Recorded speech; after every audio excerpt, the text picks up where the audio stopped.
देखा जाता है कि कई लोगों को कुछ बोलने पर या स्टैंड अप कॉमिक को उन्हें एफआईआर का सामना करना पड़ता है या कोर्ट में केस चल जाता है। केस तो मुझ पे भी लगा। न्यायपालिका को भी थोड़ा सा उदार होना चाहिए। अगर किसी ने थोड़ा बहुत मजाक कर दिया, कहेगा कंटेम्प्ट ऑफ कोर्ट भाई। कुछ विधायक और सांसदों को देखा जाता है कि वो कुछ टिप्पणियां ऐसी कर देते हैं जो एक आम नागरिक नहीं कर सकता। तो क्या उनकी अभिव्यक्ति की स्वतंत्रता हमसे ज्यादा है? हाँ, सच में हमसे ज्यादा है उनकी। कोई एमपी आपके खिलाफ अगर सदन में जाके गालियां दे, आप कुछ नहीं कर सकते उसको, ना मानहानि ना कुछ भी नहीं कर सकते। उस पर सिर्फ एक लिमिटेशन है, एक वहाँ का राष्ट्रपति है डोनाल्ड ट्रंप, इतना ताकतवर आदमी है। और जब उसको झगड़ा हुआ एलन मस्क से, तो एलन मस्क एकदम आंख में आंख डालकर जवाब दे रहा था। राष्ट्रपति से भी सीधी टक्कर लेने का साहस है।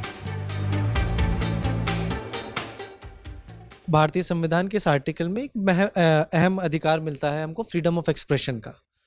लेकिन अभी हाल ही देखा जाता है कि कई लोगों को कुछ बोलने पर या स्टैंड अप कॉमिक को उन्हें एफआईआर का सामना करना पड़ता है या कोर्ट में केस चल जाता है। और कई बार तो ऐसा होता है कि देशद्रोह या मानहानि का उन पर कंटेम्प्ट ऑफ कोर्ट का केस लग गया। इस पर आपकी क्या प्रतिक्रिया है?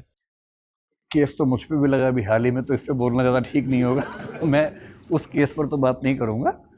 इन जनरल हम ये बात कर सकते हैं कि क्या होता है कि डेमोक्रेसी में राजतंत्र से लोकतंत्र बनता है आमतौर पर, या तानाशाही से लोकतंत्र बनता है।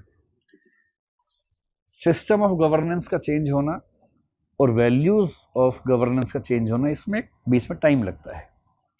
सिस्टम चेंज हो गया, वैल्यूज चेंज होने में समय लग रहा है।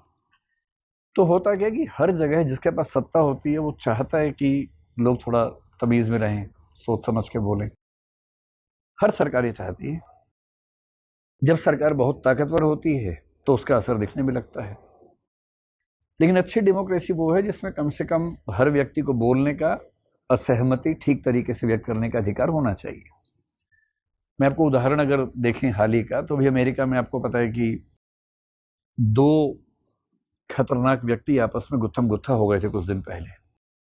एक वहाँ का राष्ट्रपति है डोनाल्ड ट्रंप, और एक वहाँ का सबसे बड़ा उद्यमी है, सबसे बड़े उद्यमियों में से एक एलन मस्क है। वो दोनों की प्रकृति आप जानते हैं क्या है, उस पर बात करने का मतलब नहीं है, ना उसमें रुचि है मेरी रुचि इसमें है कि राष्ट्रपति प्रणाली वाला देश अमेरिका, आपको ये पता ही होगा, राष्ट्रपति प्रणाली में राष्ट्रपति के पास ताकत बहुत ज़्यादा होती है ना। भारत का पीएम कुछ मामलों में ज़्यादा ताकतवर हो सकता है, लेकिन American president, because presidential system वहाँ पर है, ज़्यादा पावरफुल आमतौर पर रहता है।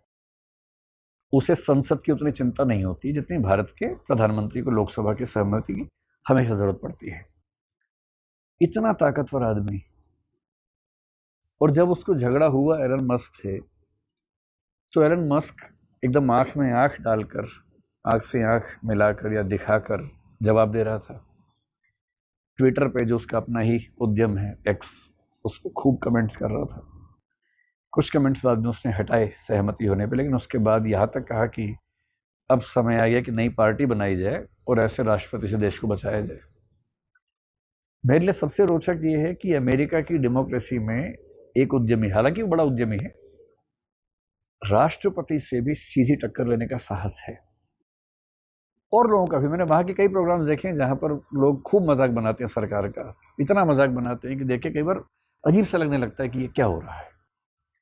हम उसके अभ्यस्त कम हैं, लेकिन मेरा मानना है कि एक अच्छे लोकतंत्र में न्यायपालिका को भी थोड़ा सा उदार होना चाहिए। अगर किसी ने थोड़ा बहुत मजाक कर दिया, कहेगा कंटेम्प्ट ऑफ कोर्ट भाई। कंटेम्प्ट ऑफ कोर्ट के मामले में हमारे सुप्रीम कोर्ट, हाई कोर्ट्स पहले से काफ़ी लचीले हो गए हैं। अगर आपने प्रशांत भूषण वाला केस देखा हो हाल का, तो उसमें सज़ा नहीं दिया जाना या केवल सिंबॉलिक सज़ा दिया जाना, वो सब अच्छे उदाहरण हैं। मानहानि तो हमारे देश में बहुत महत्वपूर्ण क्राइम है नहीं, वो केवल क्रिमिनल डिफेमेशन में आप मैक्सिमम ये कर सकते हैं कि उस व्यक्ति से सॉरी बुलवा लें, उससे ऊपर कुछ नहीं कर सकते। जनरल ट्रेंड ये है, उसमें सजा देने का रिवाज नहीं है। सिविल डिफेमेशन में और कम इसकी चिंताएं की जाती हैं। अच्छी बात है कि डिफेमेशन जब तक ये बहुत सीरियस मामला ना हो तब तक उस पर एक्शंस ना हो। जैसे कुछ साल पहले अरविंद केजरीवाल पे अरुण जेटली ने केस किया था, तो उसमें अंत में माफ़ी मांगनी पड़ी थी। अभी राहुल गांधी पे केस हुआ था डिफेमेशन का, वो भी चल ही रहा है।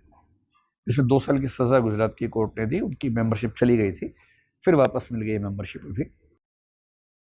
लेकिन सुप्रीम कोर्ट तक आते आते जनरली मैंने देखा है कि क्रिमिनल डिफेमेशन के मामले भी एक सॉरी पे ही जाके टिकते हैं। ये एक सिंबॉलिक सी पनिशमेंट होती है। अभी मेधा पाटकर का एक मामला आप देख रहे होंगे जो वी.के. सक्सेना जी के साथ है, अभी चल रहा है आजकल इन दिनों। लेकिन एक अच्छे समाज में, अच्छे लोकतंत्र में होना यही चाहिए कि लोगों की असहमति को राजद्रोह या कंटेम्प्ट ऑफ कोर्ट या मानहानि का मामला बहुत रेयर कंडीशन से माना जाए, सामान्यतः है, नज़रअंदाज करना चाहिए। और वैसे भी अगर सरकार के खिलाफ लोग बहुत बोल रहे हैं तो इसमें अच्छी बात है कि उनकी भड़ास निकल गई कहीं पर। भड़ास नहीं निकलेगी तो वो क्रांति बनेगी, बगावत होगी, आंदोलन होगा। उससे अच्छा है कि लोग अपना दुख है, पीड़ा है तो सोशल मीडिया पे या कहीं निकाल लें बात को। और जो लोग सत्ता में हैं या विपक्ष में भी हैं, मतलब मोदी जी हों या राहुल गांधी हों, मुझे लगता है कि इन लोगों की जो नसें होती हैं वो लोहे की होती होंगी, जिसको बोलते हैं नर्व्स ऑफ मेटल, वो होती होंगी।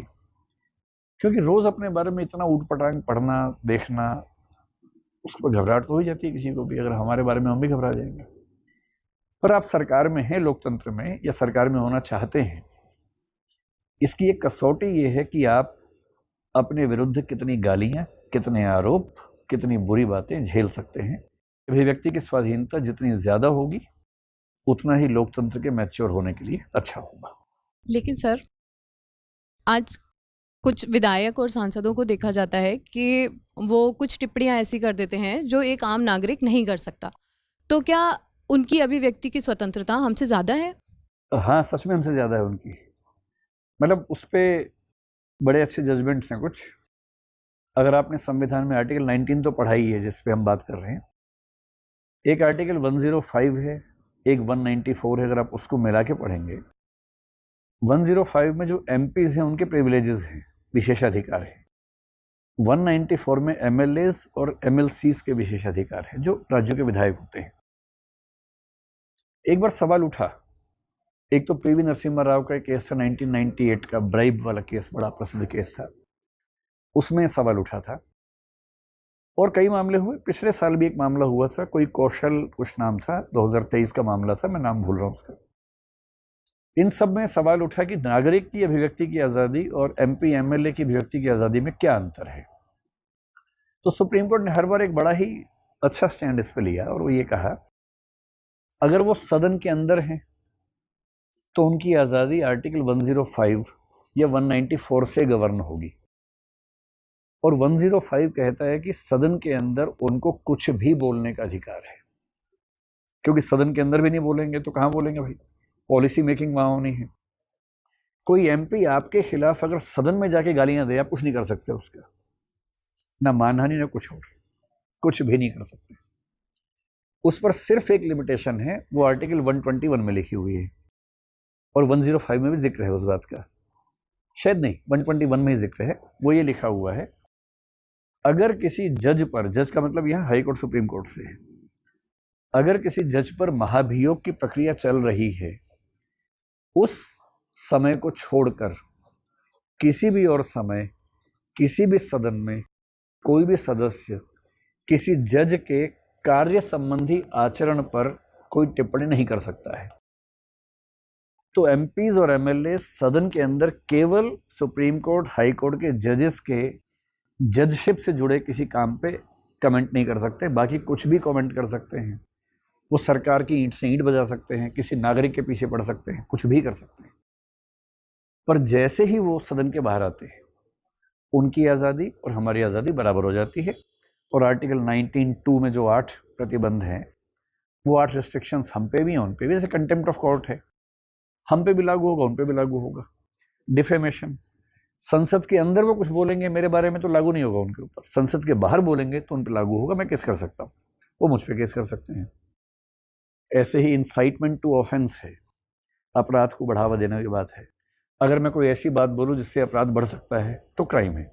सांसद सदन के अंदर बोले तो क्राइम नहीं है, सदन के बाहर बोले तो क्राइम है। तो ये बात वेल सेटल्ड है कि सांसदों के, विधायकों के अभिव्यक्ति के अधिकार हम लोगों से ज़्यादा हैं जब वो सदन के अंदर हैं, सिर्फ उस समय।